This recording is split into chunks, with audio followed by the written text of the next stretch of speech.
A 747 is flying over the Pacific when suddenly a cargo door explodes open, sucking 9 passengers out of the plane. It went from a perfectly normal, calm, serene situation to absolute pandemonium. Another 747, another terrifying incident. The pilots struggled to control the plane for 32 minutes, but it's hopeless. They faced a condition that no pilot can possibly imagine, which is the airplane's no longer controllable. A 737 loses a giant chunk of fuselage mid-flight, causing a decompression so powerful it kills a flight attendant. I saw what I think was the stewardess's feet as she was being sucked out of the plane. A DC-10 loses an engine on takeoff, causing the plane to roll on its side and nosedive to the ground. The entire engine had physically separated from the aircraft. All these disasters have one thing in common. The physical structure of each plane failed, with fatal consequences. What pushed these planes to the breaking point? Whenever a plane goes down, it's the tragic aftermath. It usually flashes over and over again around the globe. Scattered wreckage, tattered clues to what may have happened. But now, you're about to become an eyewitness to the accident. Our dramatic animations will put you up close and even inside those troubled planes, right next to passengers experiencing unimaginable terror. In the next hour, jets with extreme failures that can be traced back to the machine's very core or structure. Structural failures when part of the airplane itself fails. In the worst case, it could be something like a wing actually coming off the airplane, or a tail section, or an engine, or a cargo door. The structure of the airplane is like the bones in your body, and it holds everything together. If the airplane structure is the skeleton, then the mechanical parts inside it could be considered the organs. Within the structure, the hydraulic system is comparable to muscle. The electrical system is like the brain, and the pneumatic system like the breath. All 3 of these systems must be in working order for a plane to fly properly. Structural and mechanical failures can often be traced back to problems with the way planes are maintained or inspected. A textbook example, April 28, 1988, when a 737 famously lost part of its fuselage in midair.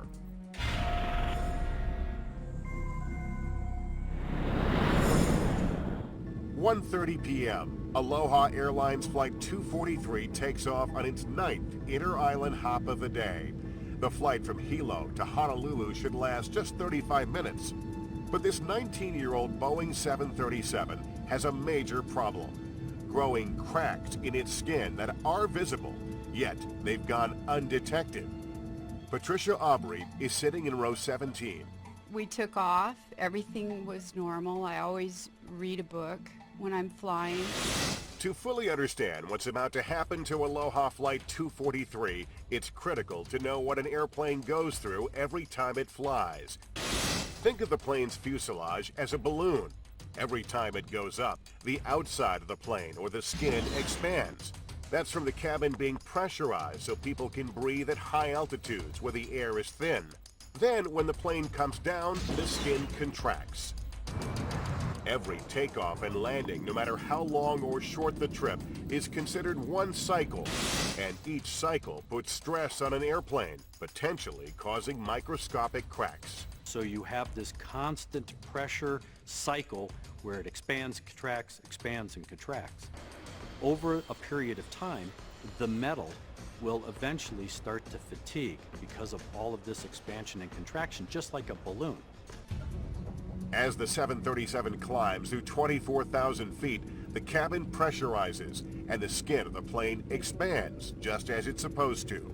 But something else expands too, those cracks in the 737's fuselage. Suddenly, there's an explosive decompression.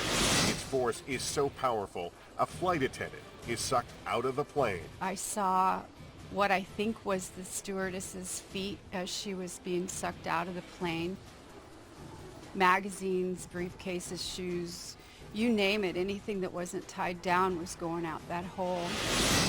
An 18-foot section of the plane is gone. Passengers sitting nearby can see the sky above. and the ocean below. All that's holding the 737 together, and just barely, are the floor beams and the plane's belly structure. About 2 rows in front of me, I could see the floor was buckling up. The plane was bending in the middle. You can't just have a very strong piece of the bottom of the airplane without having a strong piece of the top. And so when they lost that crown, it really compromised the structural integrity. The cockpit would move in one direction, and then finally the fuselage would actually bend and then follow it. So it wasn't as though it was a single piece. It actually was bending. They knew they needed on the ground. Hello, 243. Can you give me your tolls on board and your fuel on board? We 85, 86 plus 5 crew members. Roger. How many do you think are injured? We have no idea. We can't communicate with our flight attendants. Okay, we'll have ambulance on the way. Miraculously, the pilots managed to safely land the plane. These images of Aloha Flight 243 stun people around the globe. It doesn't seem to make any difference how many times we've seen it today. It is still amazing. An airliner with its fuselage ripped away in midair, and all but one aboard survived. It happened over Hawaii. There was no bomb exploded or anything. Just poof, like a balloon would explode, and the top came off. I saw that the plane was falling apart up in the front. Thought we were done. Earlier that year, the FAA had issued a routine maintenance alert for airlines to detect and repair cracks. Aloha had not yet performed those inspections on its fleet. When a passenger reports after the accident that she had seen a crack near the cabin door as she boarded the plane, it doesn't take long for investigators to figure out what's happened to the 737. It's a 1-2 punch of hot and humid weather and constant ups and downs. Unlike long-haul flights where you take off at JFK and you fly 8 hours and you land in London, that's one cycle in an 8-hour period. On these island hoppers, you could fly for 2 hours and have 20 cycles, up and down, 30-minute cycles where you pressurize the airplane, take off, fly for 15 minutes, land, then pressurize the airplane again. So the accumulative effect of the cycling of the fuselage is greater in a short period of time than on a long-haul flight where you have one pressurization cycle in an 8-hour period. That was what was really not understood until this particular accident. Aloha 243 was a case where the industry began to learn the corrosive nature and how carefully it had to be monitored in a marine environment, because the airplane had spent decades in and out of the Hawaiian Islands. The corrosion had expanded, and with it cracks. The cracks began to propagate and move, and they finally failed. The results were absolutely catastrophic. The deadliest plane crash in the history of U.S. aviation, as a 5-ton engine violently rips away from a DC-10 on takeoff. The pilots knew they had a very serious problem. They knew the engine had failed, but they didn't know that it had actually come off the airplane. And a night flight over the Pacific goes treacherously wrong. In 1 second, their fellow passengers were sitting there with magazines and drinks, and then a nanosecond later, they were gone. We've seen how airplane failures, whether structural or mechanical, can often be traced back to the way planes are maintained or inspected. A tragic case in point, American Airlines Flight 191, the deadliest single airplane crash on U.S. soil.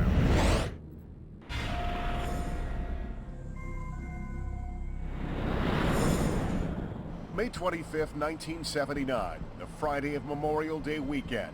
American Flight 191, a McDonnell Douglas DC-10, is on its way to Los Angeles from Chicago's O'Hare Airport, with 258 passengers and 13 crew members on board. Melody Smith and Kim Jockel's parents are on the first leg of a trip to Hawaii. Her story was, my mom and dad always had a big kickoff for summer, and so we normally would have been with them. However, they had decided about 6 months before that they were going to Hawaii. A few minutes before 3 p.m., the plane is cleared to taxi to runway 32 right. At 3:02 p.m., it's cleared for takeoff. Our investigative animations are about to turn you into an eyewitness to a horrific accident. The flight crew of Flight 191 starts their normal takeoff roll. As the airplane departs the runway on their normal climb out, they get an indication that they've got an engine failure. One of the DC-10's wing-mounted engines has ripped away from the plane, flying up and over the left wing.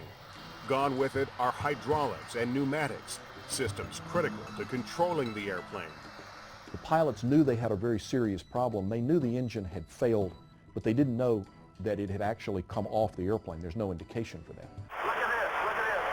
Blew up an engine, equipment, new equipment, he blew an engine. Oh. The leading edge slats, which give the wing better lift at slow speeds during takeoff and landing, are controlled hydraulically. Now, with no hydraulic power on the left side, the left slats retract back into the wing. Which means now he has less lift on that side than he has on the opposite side, so the airplane wants to roll. An eyewitness manages to snap a photo of American 191 rolled onto its side, with its left wing pointing straight down to the ground. What happens next seals the fate of Flight 191. Pilots are trained to handle engine failures, and they did what their training taught them to do. They reduced their airspeed. But when they did that, they no longer had airflow across the flight controls. They did a very good job of trying to get control of that airplane, but they just didn't have enough altitude or enough time to do it. The plane staggers up to 325 feet. As it's rolled onto its side and now slowed down, it is uncontrollable and goes into a nosedive. American 191 Heavy, you want to come back into what runway? He's not talking to me. Yeah, he's going to lose a wing. There he goes. There he goes. Within 31 seconds of the engine severing from the plane, the DC-10 slams into a trailer park less than a mile from the runway. The entire flight has lasted just 2 minutes, but it's changed these sisters' lives forever. I can still remember you saying, there's no other way to tell you that there's been a really bad accident. Yeah, and Mom and Dad are dead. And I said, you need to find a way to come home. There was no noise at all, and the plane just, it went left wingtip right into the ground, and as soon as it hit, it had a napalm effect. It just, everything in its path was just blown into a sheet of flame. Initially, NTSB investigators are baffled. What could have caused a structural failure of this magnitude? This is all that was left of American Airlines Flight 191, as far as it got on its way to Los Angeles. They sift through the wreckage and look to the plane's 2 flight recorders for clues. Within days of the crash, they begin to zero in on a part called the pylon. It has a 13-inch crack they believe was caused by fatigue prior to the crash, which maintenance inspections had missed. What exactly is a pylon? Aviation consultant John Cox showed us at Evergreen International, an airplane maintenance and storage facility outside Tucson, Arizona. You can see up here the pylon assembly in which the engine rests on the pylon and then is attached to the wing. It looks like an arm that's out there, the engine's hanging off it. That is a very complicated piece of structure. It has to be designed to take a heck of a load for the engines. Investigators also scrutinize the plane's service history, and that's when the puzzle pieces start to come together. It turns out not to be a design flaw. It's a troubling maintenance practice. The whole issue of that accident centered on the maintenance practice of changing an engine with this pylon attached, as opposed to the more correct and approved procedure to take the engine away from the pylon while it was still attached to the airplane. To change an engine on the DC-10, the manufacturer recommended detaching the engine from the pylon, but leaving the pylon attached to the wing. At the time, engineers from several airlines were using a shortcut. They found if the engine and pylon assembly were removed in one piece, they could change an engine a lot more quickly. They would just drop the entire unit from the wing, change the component, put it all back together. In theory, it sounded great. On paper, it looked good. It's when maintenance workers are reattaching the engine and pylon 8 weeks before the crash, the soon-to-be fatal mistake is made. If the airline had followed manufacturer requirements, workers would have simply reattached the engine to the pylon using a specialized machine recommended by the manufacturer. But because they've removed the massive engine pylon assembly together, now it has to be replaced as one unit. Using a forklift, Workers inadvertently crack the top section of the pylon, called the flange, as they try to refit the assembly back onto the plane. Because they were using a forklift to try and hold this heavy engine up while they put these two big bolts in place to hold the pylon on the wing. They created a stress situation that over a period of time when the airplane was returned to service caused one of the bolts to fail. This morning, investigators were out on runway 32 right at O'Hare Airport looking for a bolt about 4 inches long. The crack is hidden from view, so it goes undetected. With every takeoff and landing cycle putting stress on the broken flange, the crack is growing, and no one knows it. 8 weeks after the engine change, when Flight 191 takes off on that warm spring afternoon, suddenly, without warning, disaster. Takeoff is when this engine's producing the most thrust. When there's the most force on this pylon is during takeoff. So if it were going to fail, it makes absolutely perfect sense it would fail shortly after takeoff. As Flight 191 starts to lift off at the end of the runway, the cracked flange fails, ripping the engine away and taking with it a portion of the left wing's leading edge, which causes a loss of hydraulic fluid.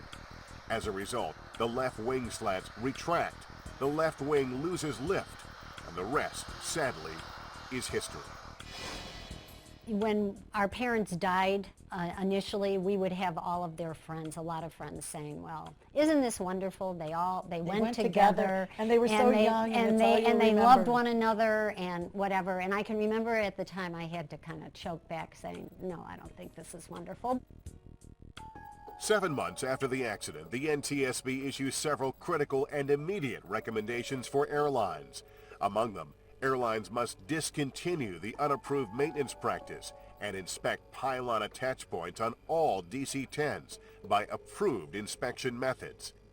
The NTSB also recommends that airlines change their flight manuals so pilots know not to ever reduce speed in such a scenario, as in the case of Flight 191. Neither American Airlines nor McDonnell Douglas ever admitted any fault in this accident. But in April 1981, the two companies agreed to share the cost of settlements in more than 200 lawsuits that were filed. The terms of those settlements remain confidential. Every accident and incident, because of its unique characteristics, we're always going to learn something. And we have to take those lessons learned. We got to heed those lessons, and we got to enhance aviation safety. We don't want those people to have died in vain. Cargo door where your luggage goes. Imagine it opening in midair. Our dramatic animations put you at the scene of another heart-stopping structural failure. I denied it. Denial. Complete, absolute mental denial. This is not happening. And a plane flying out of control crashes into a mountain. We'll take you deep inside this 747 to discover what went wrong. That would be a nightmare scenario for a pilot.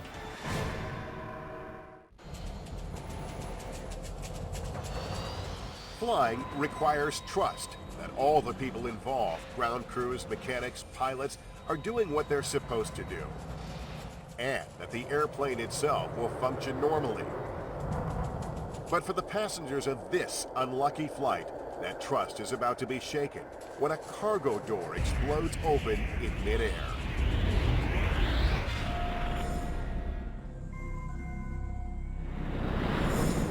In 1989, I was a practicing trial lawyer in Denver. I hadn't had a vacation in about 3 years. Bruce Lampert is a licensed pilot and an aviation attorney who represents plane crash victims.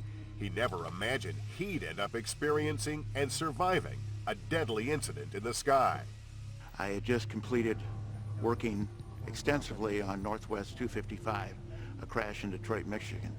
I was about to get started on a new case, Continental 1713, in Denver, Colorado, and I had a 3-week break in between those two cases. This was going to be a vacation that I would really remember. February 24th, 1989, 2 a.m. United Airlines Flight 811 is en route from Honolulu to Auckland, New Zealand. 355 people are on board for the night flight over the Pacific. Takeoff and initial climb are normal. We were settling in for a restful flight, and the aircraft was climbing. But as the Boeing 747 approaches 23,000 feet, the shock of a lifetime. There was an explosion. Everything that wasn't tied down was airborne. These dramatic animations put you next to the plane as the forward right cargo door rips open in flight, slams upward, creating a gaping hole in the fuselage, and then falls from the plane. The resulting massive depressurization sucks out 2 rows of seats and 9 passengers. The door swung out. It's an outward opening door. And there's a stop that keeps it from going up all the way. But in flight, the air loads were such that it just kept going right through that stop and went all the way up and slammed against the fuselage above the door. And it actually fractured that fuselage above the door. In 1 second, their fellow passengers were sitting there with magazines and drinks with their reading lights on. And then a nanosecond later, they were gone. The structural integrity of the main deck has failed extensively. There's a 10 by 15 foot hole in the fuselage, and debris has been sucked into both engines on that side. The inboard #3 engine is pulsing fire. #4 is also failing. The pilot begins a rapid descent to an altitude where passengers can breathe normally. They declared an emergency, and en route back to the airport, they had to literally shut down both the #3 and #4 engines. So now they're flying this big 4-engine aircraft on 2 engines. That in and of itself is a challenge for any pilot. For passengers, it's a moment of pure terror. Someone in business class manages to snap this photo as the plane is quickly descending. You know, everyone likes to think that in a stressful situation that you will act properly, you will act heroically.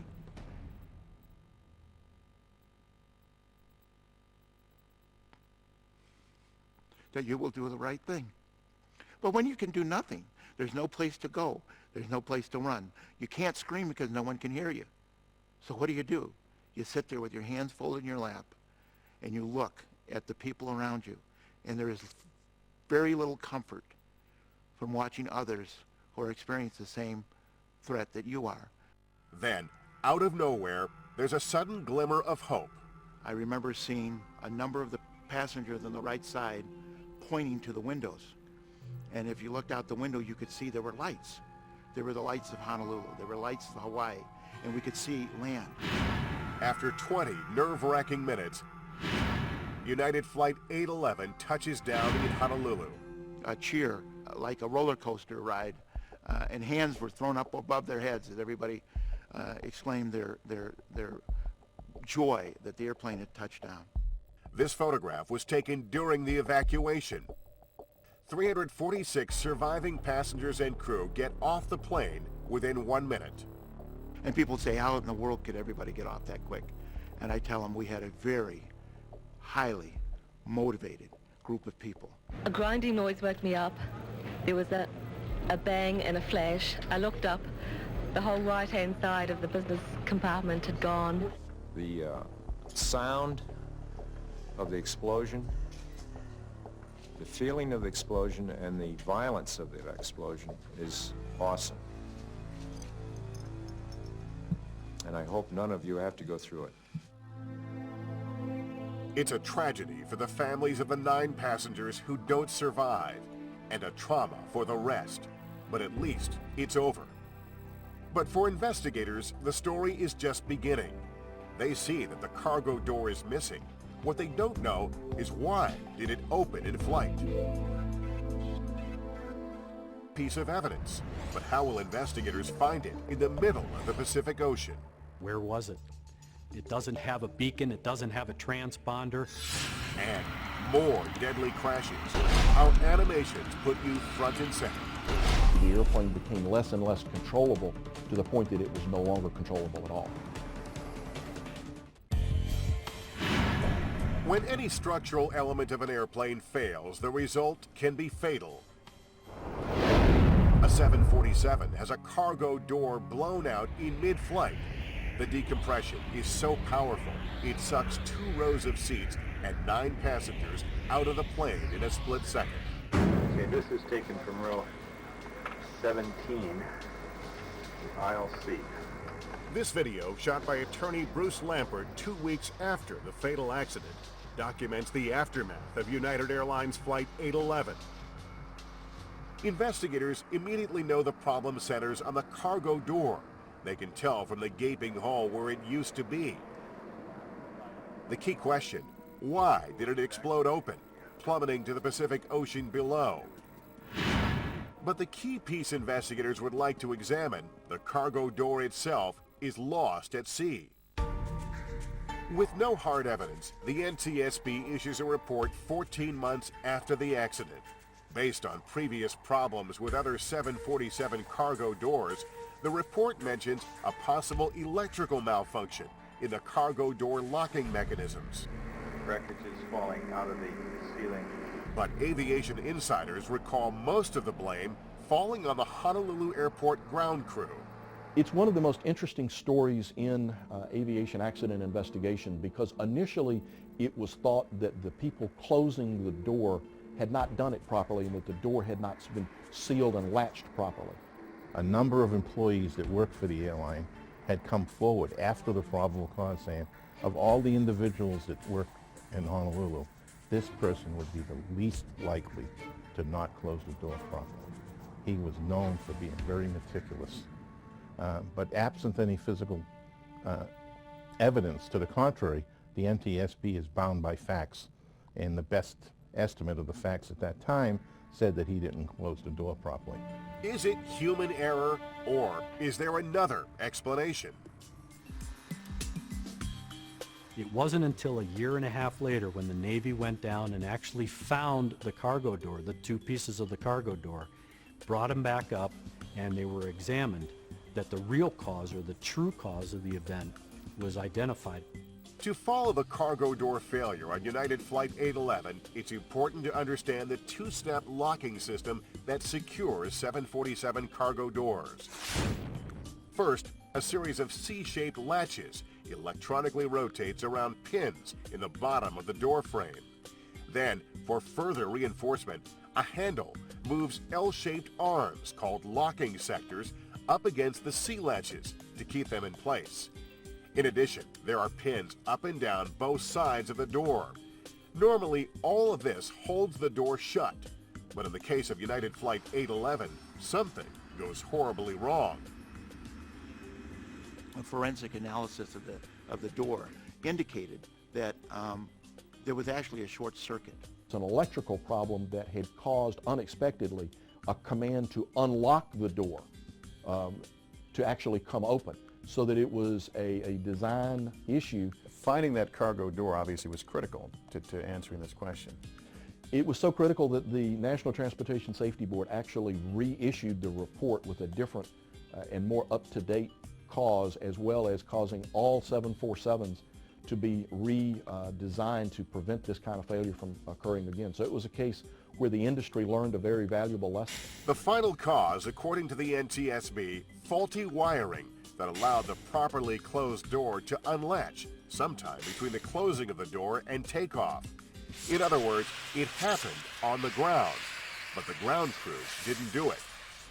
Before this accident, there were several other documented cases of electrical problems with cargo doors on 747s.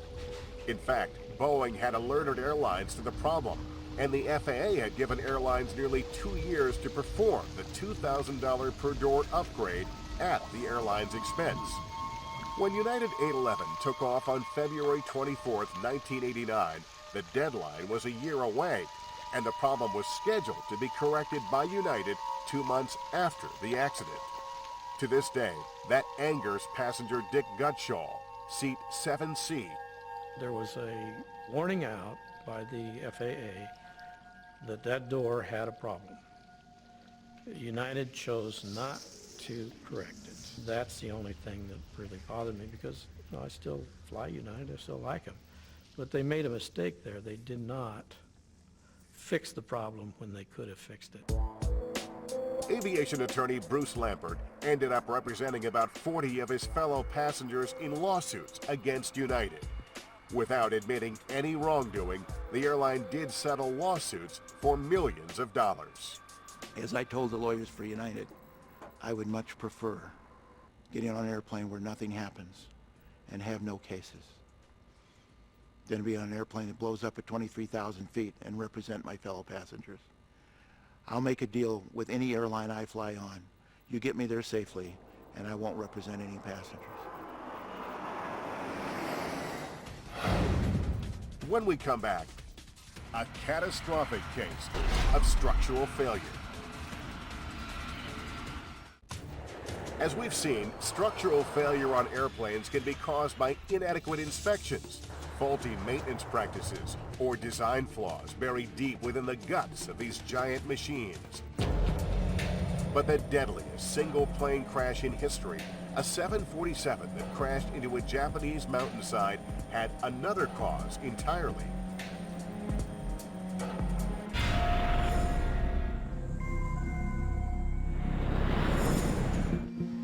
August 12, 1985, Japan Airlines Flight 123 has a staggering 524 people on board.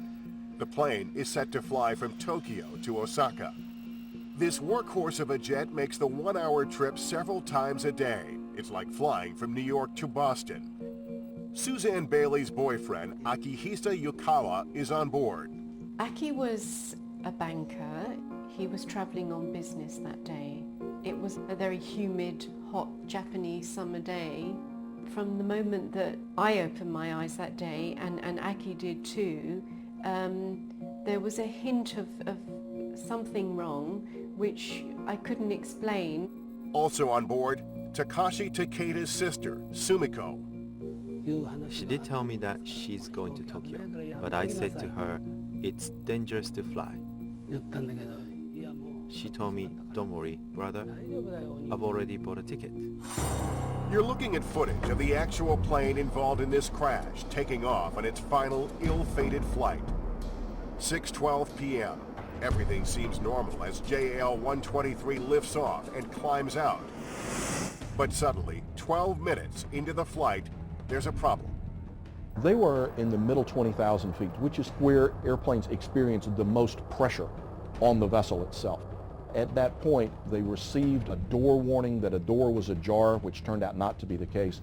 We've already seen how an airplane's fuselage expands as the plane goes up and contracts as the plane comes down. The altitude with the greatest pressure differential between the pressurized inside of an aircraft and the unpressurized atmosphere outside is right around 24,000 feet. That's where JAL-123 experiences an explosive shock. A massive decompression for reasons that they didn't know. But the crew did not realize the amount of damage they had sustained until very quickly the airplane became less and less controllable to the point that it was no longer controllable at all. That would be a nightmare scenario for a pilot. What the pilots don't know is a critical piece of the 747 structure has cracks that have expanded to the breaking point and snapped. It's the aft pressure bulkhead, an umbrella-shaped structure toward the back of the plane. It is the device that keeps the pressure in the back part of the airplane contained properly. Without that aft pressure bulkhead, you can't pressurize the tube, and you wouldn't be able to breathe at 35,000 feet without the use of pressurized supplemental oxygen. The back of the airplane is getting considerable amount of stress, not only from the pressurization, but also from the tail and all the stresses of flight. So that bulkhead is very, very robust. It is a serious piece of structure. At the moment of the decompression, all the pressurized air from the cabin needs somewhere to go. It blasts back through the cracked bulkhead, and unbeknownst to the pilots, the tremendous force blows the vertical fin and other parts of the tail section right off the giant 747. Critical hydraulic lines are severed in the process. The first officer makes several radio calls that says that we're in uncontrollable flight. We do not have control of the airplane. They're fighting literally for their lives. The airplane starts to go into what they call a phugoid, or pitch oscillations up and down. as well as Dutch roll. The airplane starts to swing back and forth. And no matter what the pilot tries to do as far as flight control inputs, he's not having an effect. The pilots fight desperately for control of the airplane for 32 terrifying minutes. They manage to keep the plane aloft, but with no hydraulics, they can't control the plane's up and down or side-to-side movement. Eyewitnesses on the ground later report the plane was flying, quote, like a staggering drunk.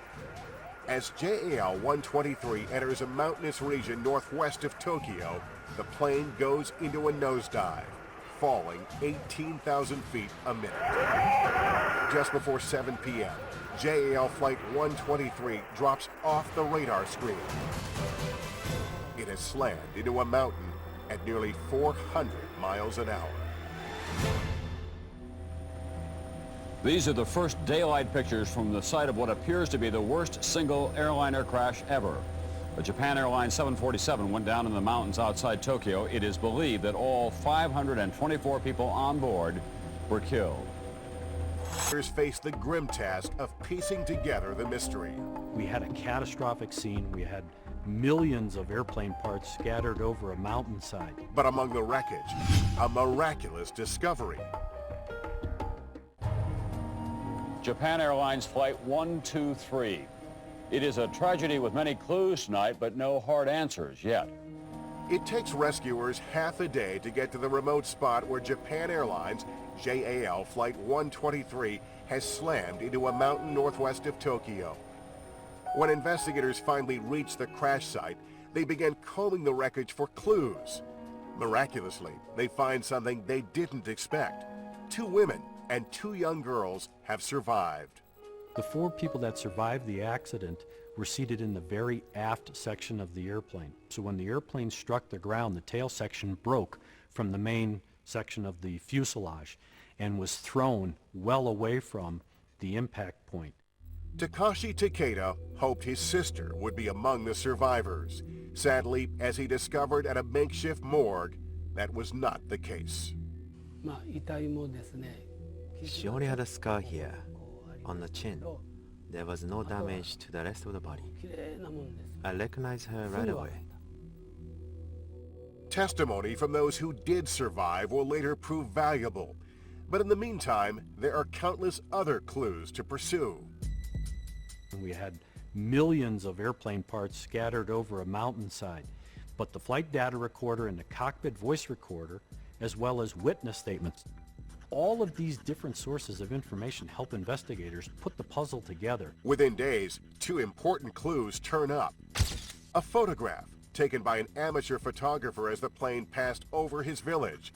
It reveals the plane flying with part of its tail section missing. And part of that missing tail section, including the vertical fin which keeps the plane stable, is fished out of a bay 100 miles away from the mountain. It was quite a distance from the crash site, so they knew it had departed the airplane early.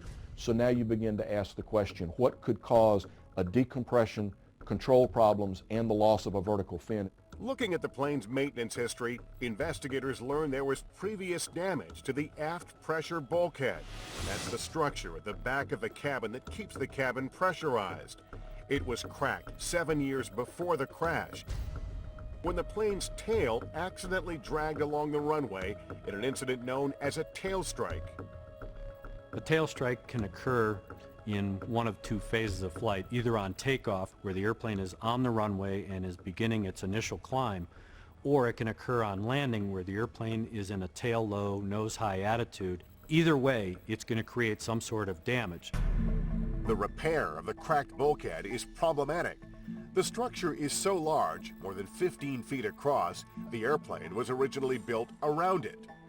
To make the fix, Boeing removes the skin of the airplane around the bulkhead, replaces the bulkhead's damaged lower half, then reinstalls the skin of the plane over it. Now the trouble. To fuse the 2 bulkhead halves, Boeing's repair calls for a single splice plate, or doubler. But with the skin of the plane back on, the doubler doesn't fit. Boeing field reps make the call to cut the piece in half. That's problem number 1. Problem number 2, the correct procedure calls for 2 rows of rivets to hold that doubler in place. only one row is used. For 7 years, the single row and the split-up panel have been carrying twice the load they should have been. They decided to alter the installation procedure. It wasn't an approved procedure. The repair is certified to last 10,000 takeoff landing cycles. By the day of the crash, this particular 747 has already gone more than 12,000 cycles. The repair is inspected, but because a sealant has been used over the gap in the bulkhead, cracks developing between the rivets are not found. This plane is a ticking time bomb. Unfortunately, the repair was insufficient and cracks started to develop over the service life after the airplane was returned into passenger use. There was no proper inspection procedure as well. As JAL-123 passes through 24,000 feet, cracks begin to connect between the rivets, leading the bulkhead to fail catastrophically. It's a structural failure due not to bad airplane design, but to a faulty repair and inadequate oversight.